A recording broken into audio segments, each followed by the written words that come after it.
के देश की सबसे बड़ी समस्या है कुछ ऐसे कानून जो कि हिंदू विरोधी बने हैं और इस पे हिंदुओं के धर्म और संपत्ति पर प्रहार है, यूं कहे कि साजिश है। इसमें से एक है वक्फ बोर्ड, जो कि ऐसा कानून है कि सभी हिंदुओं को जानना चाहिए। जी हाँ, यह कानून ऐसा है कि आपको आपकी संपत्ति से हाथ धोना पड़ सकता है। इसीलिए हम आपको जगाने का कार्य करते हैं। मुट्ठी भर लोगों के जागने से नहीं चलेगा। एक घर से एक एक सदस्य जानेगा और जागेगा, तभी आप अपनी संपत्ति के लिए सजग रहोगे और बचा पाओगे। तो मित्रों, हम सभी सनातनी मित्रों को कहना चाहेंगे कि 2024 के इलेक्शन तक आपको यह कानून जानकर सबसे पहले यह हटवाने का मुहिम चलानी होगी। हम 2024 की चुनौती है हम सबके लिए कि मुहिम को सरकार तक पहुंचाना है। इसके साथ ही नमस्कार मेरे सनातनी मित्रों, कल के वीडियो में हमने देखा कि तिलक लगाने का कितना महत्व है। ऐसा ही धर्म से जुड़े मंत्र, माला आदि का प्रभाव बहुत चमत्कारी है। हम आने वाले समय में इन सब विषयों पर विस्तार से चर्चा करने वाले हैं। मित्रों, तिलक पर तो ऐसा कहा जाता है कि समग्र संसार का अस्तित्व टिका है।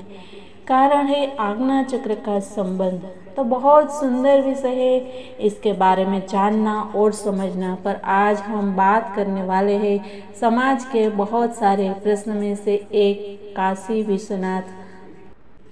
कहते हैं कि गंगा किनारे बसी काशी नगरी भगवान शिव के त्रिशूल की नोक पर बसी है, जहां 12 ज्योतिर्लिंगों में से एक काशी विश्वनाथ विराजमान है। पतित पावनी भागीरथी गंगा के तट पर धनुष के आकार में बसी हुई यह काशी नगरी वास्तव में पाप नाशिनी है। भगवान शंकर को यह अत्यंत नगरी पसंद आ गई और इसीलिए उन्होंने इसे अपनी राजधानी एवं अपना नाम काशीनाथ रखा।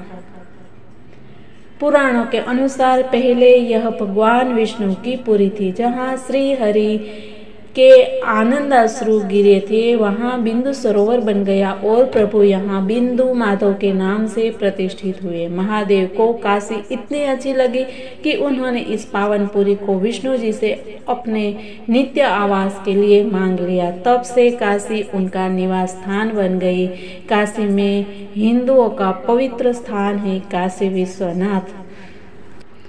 मित्रों, यहाँ पर हम राजनीतिक विषय चर्चा नहीं करने वाले हैं। हम है अध्यात्म के पर्सन, तो हम अध्यात्म से जुड़े ही कुछ बात करने वाले हैं। तो अयोध्या के बाद भगवान शंकर की नगरी काशी में कुछ ऐसा ही विवाद चल रहा है। वहाँ हिंदू भव्य मंदिर को तोड़कर ज्ञानवापी मस्जिद बनाने की बात कहते हैं, तो मुस्लिम पक्ष इस बात से इनकार करता आया है। हालांकि फैसला कोर्ट को लेना है, लेकिन अभी जो एएसआई ने ज्ञानवापी मामले की सुनवाई कर रहे जिला जज को इस विवाद से जुड़े सबूत दिए हैं। इन सबूतों के आधार पर कहा जा रहा है कि वहां भव्य मंदिर को तोड़कर ही मस्जिद बनाई गई थी। वैसे कहा जाए तो मित्रों, सच को प्रमाण की जरूरत नहीं होती है। वैसे ही ज्ञानवापिका में होगा, सत्य छिपा नहीं रह सकता है, वो सामने आ ही जाता है। पर यहाँ हमारे मासूम से दिमाग में एक प्रश्न आता है कि क्या जिन्होंने यह सृष्टि बनाई, जिनसे यह पूरी दुनिया चल रही है, आज उनको ही कोर्ट में लेकर जाना पड़ता है और उसी परमात्मा और उनकी मौजूदगी के सबूत देना पड़ता है। कभी कभी यह हास्यास्पद लगता है और कभी कभी दिल को दुख और दर्द होता है। कभी हंसी आती है इंसान की मूढ़ता पर, तो कभी रोना आता है हमारे सृजनहार की बनाई हुई कृति पर हम तो अपने दिल को इस तरह से मनाते हैं कि जो सवाल कर रहे हैं परमात्मा की मौजूदगी पर, वो उनके पापों का, कर्मों का घड़ा भर रहे हैं। जब भी कोई इंसान खुद को बड़ा होशियार, शक्तिशाली मानता है, तभी वो उनके सृजनहार को मिटाने की कोशिश करता है। यहाँ पर एक प्रसंग याद आता है कि शिव जी का एक परम भक्त था। वो तो बाणासुर एक असुर था, लेकिन वो बहुत ही बड़ा भक्त था शिव जी का, और उनसे उन्होंने वरदान लेके वो बहुत शक्तिशाली बन गया। फिर जब भी उसको कोई लड़ने वाला नहीं मिला उसके सामने, तभी वो शिव जी के पास गया कि मुझे आपके साथ युद्ध करना है।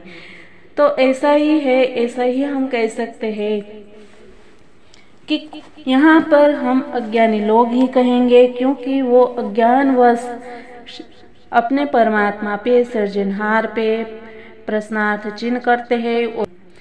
देखो, हम तो इतना कहेंगे कि मूढ़मति से इतना दुष्कृत्य नहीं करना चाहिए कि जिन्होंने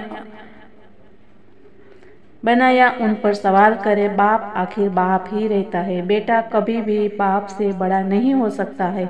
यह बात दिमाग में रखनी जरूरी है। और दूसरी बात, जब सृष्टि बनाई और प्रभु अपनी इच्छा से स्थान चुना है, तो वहाँ एक तो क्या लाखों सबूत मिल जाएगा, पर साथ में उस परमात्मा को पता होगा कि आगे जाकर कलयुग में यह होने वाला है।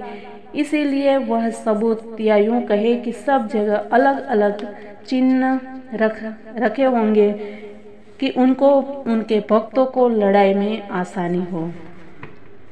कभी कभी प्रभु ही ऐसे बुरे कर्म करने वाले को करवाते हैं जिससे उसका अंत हो सके। इसका उदाहरण है शिशुपाल। शिशुपाल के लिए कृष्ण को पता ही था, और इसीलिए उन्होंने, कृष्ण जी ने कहा था कि शिशुपाल की 100 गलतियां हैं वो माफ़ करेंगे।